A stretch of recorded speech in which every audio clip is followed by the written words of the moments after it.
ndị banyị ndị ewu nụ ekenekwa m unu. Ya ụmụ news pụtata after yesterday asị na Tinubu asakigo all the service chief niile ndị na-arụ ya ọrụ from onyeisi ndị police to onyeisi ndị army to onyeisi ndị air force ma onyeisi ndị navy ya na onyeisi ndị custom asị na onye go fanchani n'ọsọ wee immediately appoint kwa new appointees. And since some of these are new appointees, these appointees go well with some people. Will go well with a lot of people have been saying that na of favor on the appointment here, no jikwadi unfair to them. And that is true. It's not a surprise to us. I am a man on Agosade. Onye ọbụla abatala n'ọchịchị Nigeria ga na-enyefe ndị Igbo aka n'isi all the time. Aga na-adọjali ndị Igbo. Ọkwa na isokwa na one of the pillars of the country, but a na-focus wee dị na anya ụfụ na hatred ndị ahụ n'ebe ndị Igbo nọ all the too much.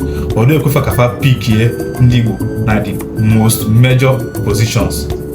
Ebe fama na ọ bụ na onye Igbo nọ n'ụdị ya ọnụ ga-esi ya ike n'okwu. Faga like kafa okwu onye Igbo dị ka etinye onye Hausa na onye Fulani ma onye Yoruba dị.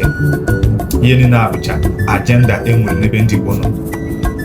Agenda enwere ha wish na oge ekwe ndị na-achị anyị kafa ghọta. Ọ bụ ekwe ndị na-represent ndị Igbo kafa ghọta na ndị a na-achị Nigeria today bụ ndị isi Nigeria nwere agenda fa nwere against ndị Igbo. Tinubu emega appointment today o mega appoint onye isi ndị police ma appoint onye isi ndị army ma appoint onye isi ndị navy ma appoint onye isi ndị air force ma onye isi ndị custom. And niye ndị omele appoint the major ones bụ army na police godu onye afọ onye gbabatara ọdịa nne ga-enụ ntị ka ngwụ na ndị omegasịrị appoint the new IG of police onye Ogun State ka ọ bụ onye Yoruba. Then ebe nke ọ dị kometu ka mmadụ bụ na onye isi ndị navy ka bụ nke onye onye Igbo onye Enugu steeti mana ndị mmadụ na-asị na onye nke onye isi ndị navy na ọ dị ka somebody ga-adị compromise ka o nwere ike wee nye nwe onye nka because the thing is never surprise. Nobody believe na oge nye onye Igbo ọchịchị nke ya nwe onye isi ndị navy. So some of them say na this person name la point abụ onye isi ndị navy anụwa ga-abụ somebody dịka a saboteur.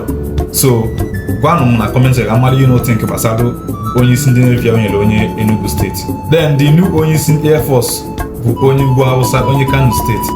The new chief of defense staff kwa onye Ugwu Hausa kwa onye Sokoto ka ọ bụ. Then the new onye isi ndị army onye nyere nke a bụ onye nwanne ya nwoke onye Yoruba onye Osun steeti. Then the new onye isi ndị custom nke a bụkwa nke onye nyere onye Hausa again. So ihe ọ bụ na-abụ na ndị Ugwu Hausa na-abụ ndị Yoruba na-abụ ya na ofu onye Igbo.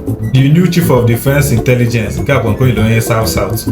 So ya bụ ihe ọ bụzi na-abụ na ofu onye South kwa. So one you not think na this appointment onye una satisfied with it ka ọ dịkwa ọnụ ka the marginalization of Kadekwa involved because more man and otu no su wedi go na no matter what na ndị ama ekwetete n'ụwa anyị onye Igbo ọchịchị n'ebe ọ bụ na ọnọdụ na okwu esi ike n'ọnụ ifrofu na ndị eke ma ndị anọ bụ n'ọfụma bụ ndị man na-aba na ya go na Nigeria today nwere oke lubele onye Igbo no ndị navy onwe ndị navy na-abalụ mmadụ ndị ọkwa ndị ka bụ na mmiri kafa na mind business fa. So no ndị army na ndị police bụ the major people bụ ndị anaghị agụrụ aya ndị nke a na-abụ ndị nke okporo na-akpọnyekwa ndị na-ekponyekwu ya efugo ndị dịkwa in charge of goods ịbata na Nigeria today na wurukwa nke anyekwa onye isi ndị Hausa again akwefulutin. So ọ na-afụ gị ya gwa m ihe gonusu wee think na comment section ọ na-adị satisfied with this appointment ka ọ bụ na efili na o nwere ihe ọzọ kara ime na ya menụ ka mma na comment section daalụ.